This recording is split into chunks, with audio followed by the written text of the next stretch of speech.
नमस्कार मंडळी, मराठी नॉलेज या यूट्यूब चॅनलमध्ये मी गोविंद साबळे तुमच्या सर्वांचं मनापासून स्वागत करतो। आजच्या या व्हिडिओमध्ये पालकांनी मुलांच्या शिक्षणासाठी काय करावे, मुलांच्या शिक्षणामध्ये पालकांनी कोणती जबाबदारी पार पाडावी की जेणेकरून तुमच्या मुलांचे शिक्षण चांगले होईल। नुसतं म्हणायचं की आम्ही आमच्या मुलांना शाळेत पाठवतोय, आमचं काम संपलं, आता पुढं कसं शिकायचं तर त्याचं ते पाहून घेईल, केवळ असं म्हणून चालणार आहे का? तर अजिबात नाही। कारण अल्पवयीन मुलांमध्ये समज खूपच कमी असते, त्यांच्या मेंदूचा म्हणावा तितका विकास झालेला नसतो। त्यामुळे सुरुवातीच्या काळात म्हणजेच मुलं निदान 14-15 वर्षांचे होईपर्यंत तरी त्यांना अभ्यासाची गोडी लावणं गरजेचं असते। एकदा जर का मुलांना अभ्यासाची गोडी लागली की मुलं पुढे चालून आपोआप अभ्यास करतात, पण सुरुवातीच्या काळात त्यांच्याकडून अभ्यास करून घेणं गरजेचं आहे। मग मुलांना अभ्यासाची गोडी कशी लावायची तेच आपण आता या व्हिडिओमध्ये पाहूया। व्हिडिओ सुरू करण्यापूर्वी तुम्हाला एक छोटीशी विनंती आहे की जर तुम्ही आमच्या चॅनलवरती नवीन असाल तर चॅनलला सबस्क्राईब करा आणि शेजारील येणाऱ्या घंटीला दाबून ऑल नोटिफिकेशन सिलेक्ट करा, जेणेकरून तुम्हाला येणाऱ्या नवीन व्हिडिओची नोटिफिकेशन मिळत राहील। चला तर मग व्हिडिओला सुरू करूया। तुम्ही तुमच्या मुलांना ध्येय सेट करण्यासाठी प्रोत्साहित करा।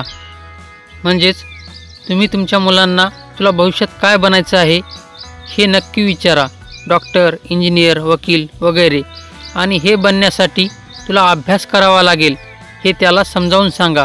कारण ज्या व्यक्तीचे जीवनात काहीच ध्येय नसते त्याचे जीवन हे असेच बिनकामी व्यतीत होते।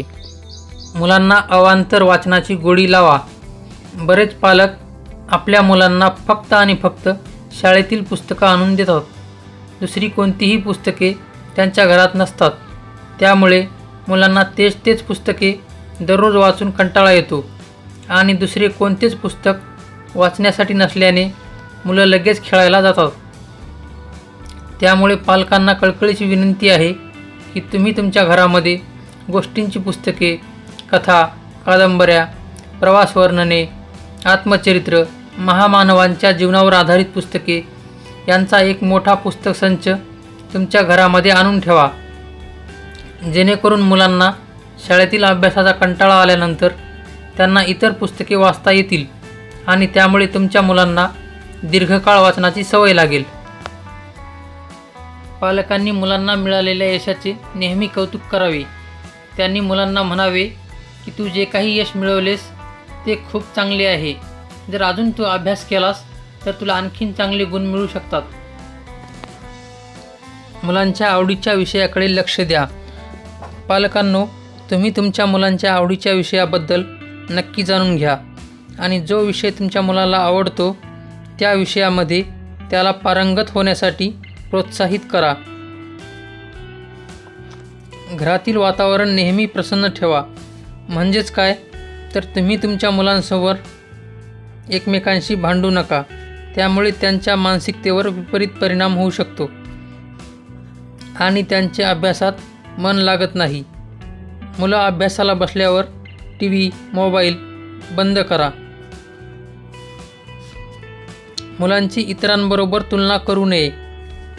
तुम्ही तुमच्या मुलांची इतर मुलांसोबत तुलना करू नका, जसं की तुला एवढे कमी मार्क कसे पडले, शेजारच्या मुलाला तर खूप जास्त मार्क मिळाले, तुला काहीच येत नाही, अशा पद्धतीचा अपमान मुलांना करू नका।